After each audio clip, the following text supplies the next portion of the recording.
audition ñu ngi téye Ousmane Sonko ci biir ci ñu désarmer leen yóbbu leen est-ce que c'était tamit le bon moment bi ñuy jàpp ay nit yoo xamante ni fee bi ñu leen toppee def na ay fan ci ginnaaw.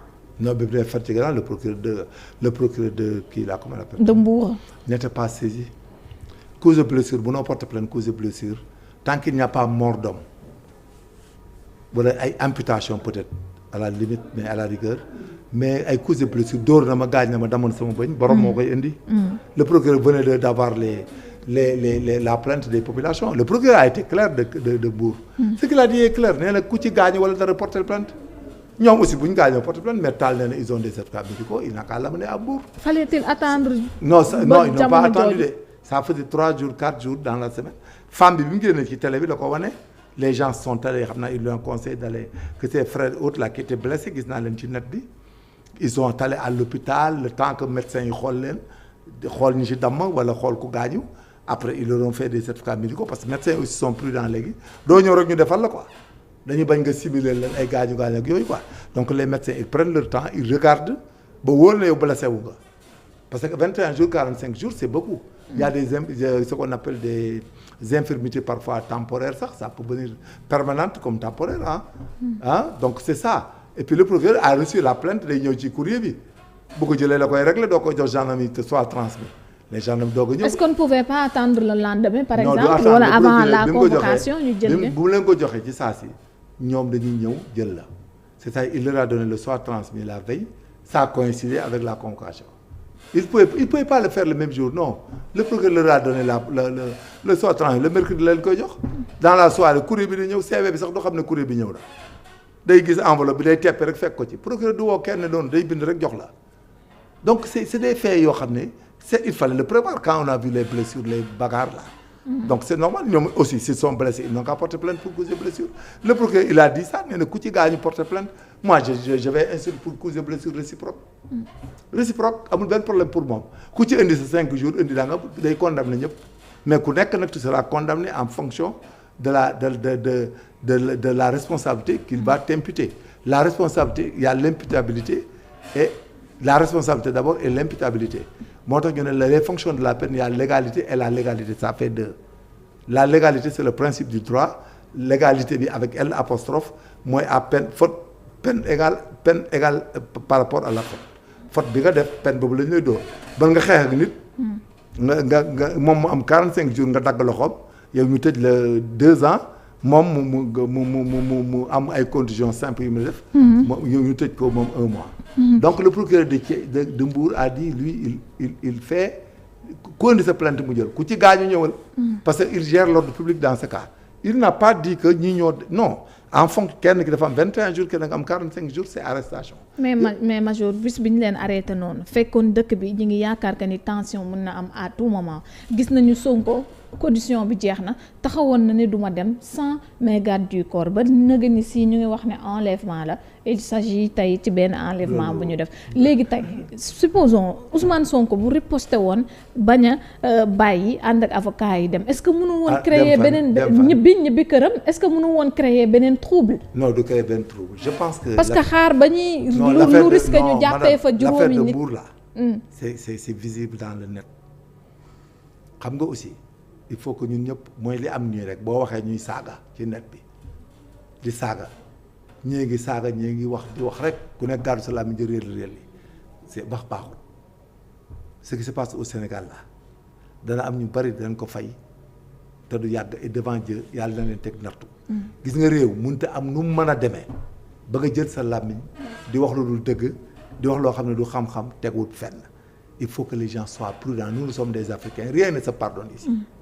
gis nga lii boo jiñee nit ne dafa sàcc ay 94 milliards ak i 5 milliards ku nekk yàllaa xam boo amee sa preuve yow la doy l'essentiel jullit am na loo xam ne su ko defee du ko rëcc mukk am na ñoo xam ne Sénégal gi tey boo leen saaga woon rek doo raw déwén saaga rek am na ñoo xam ne tey boo leen saaga woon Sénégal gii doo romb déwén te mënoo ko xam mukk am na ñoo xam ne bis boo leen saaga faatu ci at mi wala nga am musiba yoodu yuy tegloo ba ngay faatu yow ba sa dund yëpp ci lay jaar pare te pourtant ñu ci dëkk bi dox kenn xamu fi kenn mënul fi kenn dara mais les histoires politiques là actuellement moment yi ñu toll ku ci deful attention non seulement da nga yàq sa avenir da nga lor sa njaboot te boo faatoo da nga layoo situation bi ñu toll nii.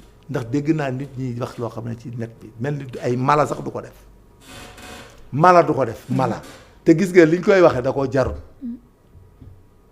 te am na ñoo xam ne li ñuy wax waxi naa fekk pire la dañuy wax rek di dem bopp la ñuy doxee te liñ ciy wut duñ ko am gis nga liñ ciy wut ils ne l'auront pas parce que képp koo xam ne yaakaar nga ne da nga def wax loo xam ne di ko def ba labaj ba tekki ce n'est pas mathématique moog wuti riba ñoo yem.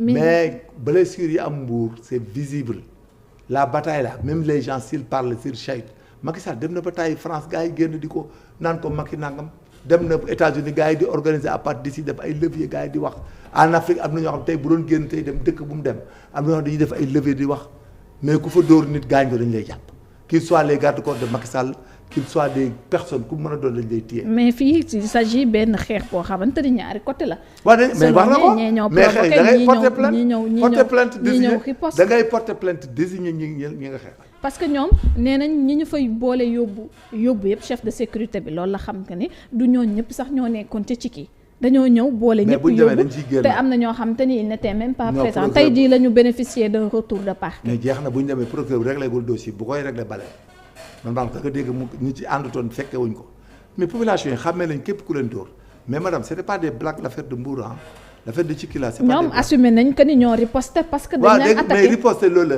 force égale légitime défense dafa am théorie la légitime défense répond à des normes il faut qu'il y ait attaque que l'attaque soit actuelle et injuste mooy condition à l'attaque la défense doit être simultanée proportionnelle et nécessaire il y a une théorie c'est ce qu'on appelle les faits justificatifs. Donc loolu lu jot a établir la moo tax lépp fii def Sénégal da nga koy sóoraale. xam nga man mi tey boo ma dajee woon ak man ci mbedd bi doole ma major woy da ngay nangam rek ma fetal la je suis armé et j'ai un papier mais du ma la fetal madame. boo ma yóoxoo saaga ba du ma la fetal su ma génnee daay mais ku mu neex boo ma wóoxee ma doon waaye nangam. mais du ma la fetal mais boo yëkkatee jaas yi wala yat mais man aw ma yat aw ma jaas dama lay fetal c'est clair mais bu boobaa mën naa ko théoriser. Donc il faut que les choses soient bien carrées et bien comprises. Gis nga si on suit la politique là on risque nous tous d'aller en prison. Finalement on risque tous d'aller en prison lu leer laa la wax gis nga li ma gis noonu foofu. erreur la violence yooyu gis nga garde-corps yeeg yooyu c'est pas comme des garde-corps de Macky Sall ou autre chose c'est pas des gendarmes qui ont justifié que le maintien de l'ordre le service d'ordre xam nga il faut que nit ki soit investi de pouvoir de le faire. Sinon le particulier civil il ne peut agir qu'en état de légitime défense ou en état de l'état de nécessité. Et l'état de nécessité c'est dans certaines hypothèses. mais gis nañ fa ay nervis yu yoroon seen yat di dóor di def li nga xamante ni moom du seen warteef te gisuñu tey yoon def ci benn jéego boo xamante ni soit pour jàppale soit ñu ubbi benn enquête non il ne s'est pas autosaisi il ne s'est pas autosaisi nervi yow da nga ne nervi la ay nervi oui xam nga nervi ngeen wax yow gis nga plainte la saisine elle est préjudiciable mais fait même absence plainte am na est-ce que waruñu woon tamit. non def li nga xamante ni moom moo di yoon. autosaisine la et puis la qualité de l'autorité donne justification. Attendez un président de la République c'est pas un opposant politique il faut que ça soit très clair à l'esprit sénégalais yi gaam bi ñu dugg nii ku ci amul sens mën nga cee dem ba ñàkk sa bakkan ëllëg.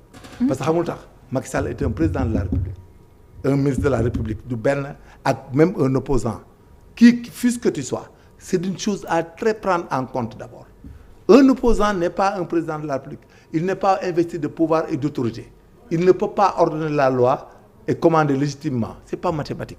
Tu n'es pas encore. C'est comme le disait Kamala. Mais le président est président et chef de parti. C'est un homme politique. laa wax boo ku ci dugg da nga sóobu un président de la République qui se déplace nga dof lu genre ñu fetal la. boo ko soggee ñu fetal. mais dama ne major sànq barki démb gis nañ ministère de l'intérieur di fustiger ñi nga xam te ne dañuy encore. am na ci droit waaw di képp sol koo xam ne. mais képp koo xam ne des fois nga gis ñu ànd ak. mouvance présidentielle bi am même. mais c'est normal même c'est normal te kenn musu ci wax. ils sont identifiés à cause de l'autorité qu'ils accompagnent. Un gendarme un policier qui accompagne un président un ministre qui s'encagoule c'est normal le GIGN. Les raids parisiens s'encagoulent parce qu'ils font des attaques sur des terroristes et autres. Ils arrêtent des délinquants. Un civil ne peut pas se prémunir et bénéficier des autorisations tacites de la loi. Ce n'est pas possible. Ils n'ont pas les faits justificatifs, madame. Mais loolu nag dañ koy jàngal Sénégalais ñu xam ko parce que am na ci ñoo xam ne fi ne seen àdduna ak seen avenir mën na cee yem ak seen bakkan te dañuy perte seen parents ne feront que pleurer jooy ñaxtu du mujj fenn parce que dafa am autorité légitime quand tu n'es pas encore l'autorité légitime monsieur madame da ngay def attention di def ndànk ba nekk autorité légitime sinon ñi nga àndal ñëpp mën nañ cee ñàkk mën nañ cee faatu mën nañ ci dee y aura rien gis nga Tchad keroog dañuy kaas naan ñu rey gars yi dem négocier on a 70 personnes ñoo dee dans la semaine gars yi waxtaan ree tàppante population bi di kaas man la mais c'est votre problème ku leen wax jóg leen ngeen jóg. mais bu ñu gisee tam tey bu ñu gisee ay nervi yu làngandoog ay. waaw ku la wax nervi lañ ba tey mënoo amee. ba tey mais duñu ay gendarme. non ça dépend ça dépend mais ñu gis leen ñu nekk seen wet. ça c'est des renforts ma ne yéen xamu leen ñaata nit ñooy topp président ak qualité nit ñi bu parlez de nervi là yéen vous savez même pas comment on fait la. mais en aucun cas identifié wuñ ne ñii dañoo. bokkoon ci non en aucun cas vous pouvez pas identifier un GIGN il ne porte pas de tenue ni d'insigne apparent ils se connaissent. ñu soroon marron beige yi fii. ma ne ban marron beige. marron beige yow yi fii ñi ma gis ay kaki lañ sol yu GIGN yi ak ay bib. léegi marron beige. non gis naa leen ba ci lépp gis nga dama lay wax la théorie quoi il faut arrêter de comparer un président de la République avec autre chose gis nga il faut que les gens arrêtent qu'un président de la République sorte et que des gens attaquent et viennent faire des invectives gis nga loolu loo fa góobee gar ko c'est licite et conforme au droit loolu c'est clair et précis. loolu ku ci dugal leen ci xale yi ñu dee ba jeex après y aura rien gis nga président gis nga palais bi bu tey ku mu neex. palais bi tey gendarme yi tëdd ci palais bi ils ont des armes et des munitions gis nga ku daw songu palais bi bu neexee gendarme mu saay la da lay rafal ba nga nekk tame du mujj fenn.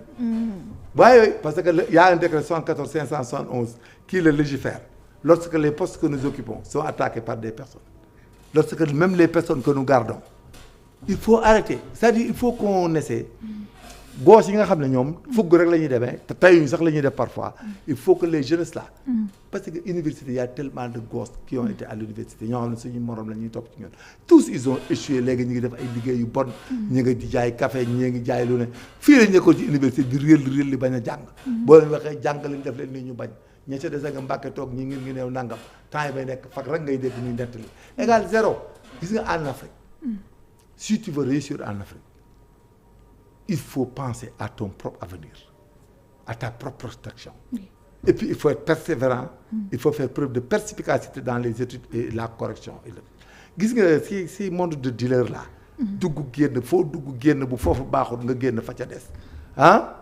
foo dem génn ah yow tu emportes des populations et des jeunes qui ne savent rien mais c'est du n'importe quoi ce qui se passe dans ce pays.